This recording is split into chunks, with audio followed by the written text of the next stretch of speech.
When you're building the most powerful rocket ever, there are lots of things to think about.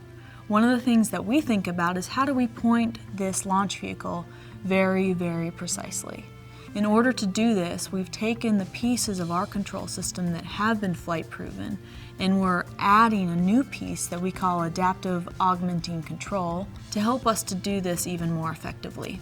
When you consider the basic design envelope that you want to fly through, you really don't see a need for adaptive control. The basic control system can get the job done. But when you talk about failure scenarios or a stack up of unknown unknowns, adaptive control can provide a lot more performance. When NASA develops new technologies for launch vehicles, we need to mature this technology through flight testing. What we've done is we've partnered with other NASA entities in order to test our SLS flight control system on an F-18 aircraft. The really key development capability that the Armstrong Flight Research Center offered to SLS was the ability to take the SLS Math Models of how it pitches throughout its flight regime, put those SLS Math Models on the F-18 and have it act like the SLS in flight. We were able to fly many SLS scenarios. Everything from a nominal vehicle in a nominal environment to really challenging scenarios where we would have sloshing propellant or we would have a huge wind shear event.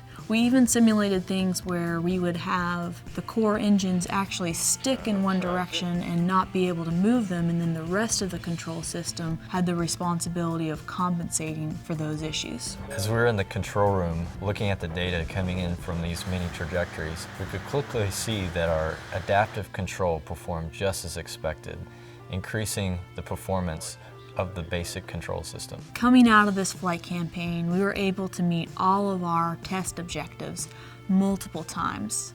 This is on top of the millions of simulated trajectories that we've already flown, all leading up to the first unmanned flight test of SLS, the most powerful rocket ever made.